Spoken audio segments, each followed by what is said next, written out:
تاریخ کے سب سے سرکش قوم یہودیوں نے جب اللہ کے رسول حضرت عیسیٰ ابن مریم علیہ السلام کو شہید کرنے کی کوشش کی۔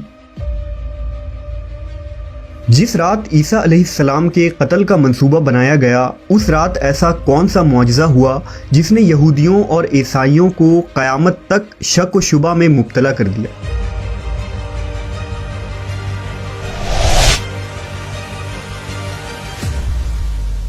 ان کا یہ شک کفر میں کیسے بدل گیا، اور قیامت سے قبل ایسا کیا ہوگا کہ تمام اہل کتاب حقیقت و سچائی کو اپنی آنکھوں سے دیکھ لیں گے؟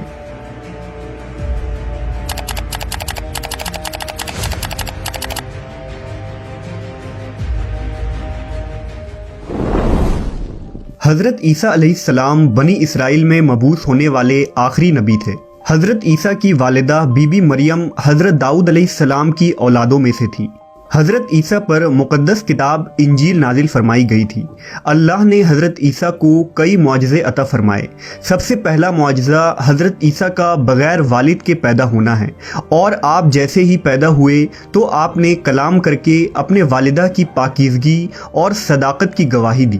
حضرت عیسیٰ علیہ السلام مٹی کا پرندہ بناتے اور اس پر پھونک مارتے تو وہ اللہ کے حکم سے پرندہ بن جاتا۔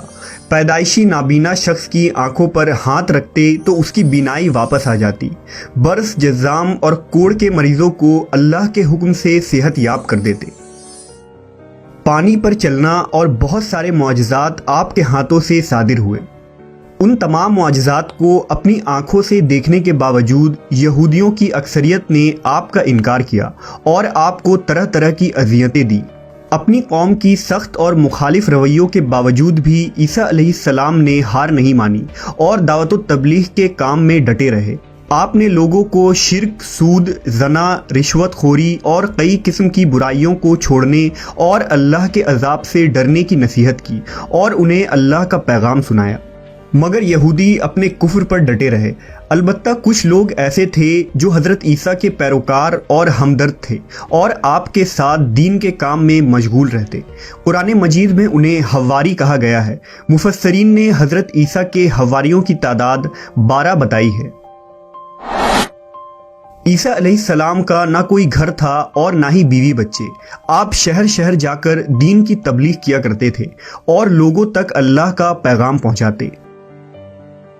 یہودیوں نے جب عیسیٰ علیہ السلام کی بڑھتی ہوئی شہرت کو دیکھا تو انہیں اپنے دین کے متعلق خطرہ محسوس ہوا۔ روایت ہے کہ اس زمانے میں فلسطین کے علاقوں پر پلاطیس نامی بادشاہ کی حکومت تھی، جس کے پاس جا کر یہودیوں نے عیسیٰ علیہ السلام کی شکایت کی اور بادشاہ سے کہا کہ مسیح ناصری معجزات اور کرشمے دکھا کر روز بروز اپنے پیروکاروں کی تعداد بڑھا رہا ہے۔ اس طرح وہ ایک بڑی لشکر جمع کر لے گا اور ایک دن حکومت اسے مل جائے گی۔ لہذا بادشاہ نے حضرت عیسیٰ کو قتل کرنے اور سولی دینے کا حکم سنایا۔ واقعہ کچھ یوں ہے کہ تیتیانوس نامی ایک شخص حضرت عیسیٰ کے حواریوں میں شامل تھا اور آپ سے ملتا تھا، لیکن وہ ایک منافق شخص تھا۔ دراصل وہ یہودیوں سے ملا ہوا تھا۔ حضرت عیسیٰ کو بھی معلوم تھا کہ تیتیانوس ہی منافق ہے، لیکن آپ رب العالمین کی مشیت پر شاکر تھے۔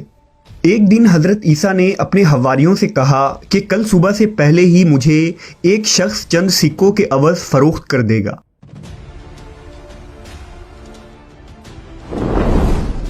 بادشاہ نے تیتیانوس کو 30 درہم دینے کا وعدہ کیا تھا، جس کے عوض اسے خود عیسیٰ علیہ السلام کو شہید کرنا تھا یا دوسروں سے کروانا تھا۔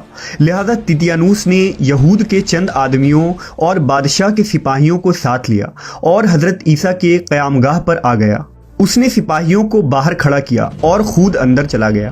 اس وقت وہاں آپ کے 12 حواری بھی موجود تھے اور حضرت عیسیٰ اپنے گھر کے ایک چشمے سے نہا کر تشریف لائے تھے اور آپ کے بالوں سے پانی کے قطرے گر رہے تھے۔ اسی وقت اللہ کے حکم سے حضرت عیسیٰ علیہ السلام کو گھر کے روشن دان کے ذریعہ آسمان کی طرف اٹھا لیا گیا۔ جب حضرت عیسیٰ علیہ السلام آسمان کی طرف جا رہے تھے تو تیتیانوس یہ منظر دیکھ رہا تھا اور متعجب تھا۔ کافی دیر تک وہ اس تعجب میں گمسم رہا تو اس کے ساتھیوں نے سمجھا کہ شاید تیتیانوس اور حضرت عیسیٰ کے درمیان لڑائی ہو رہی ہے۔ اللہ نے تیتیانوس کو حضرت عیسیٰ کا ہم شکل بنا دیا۔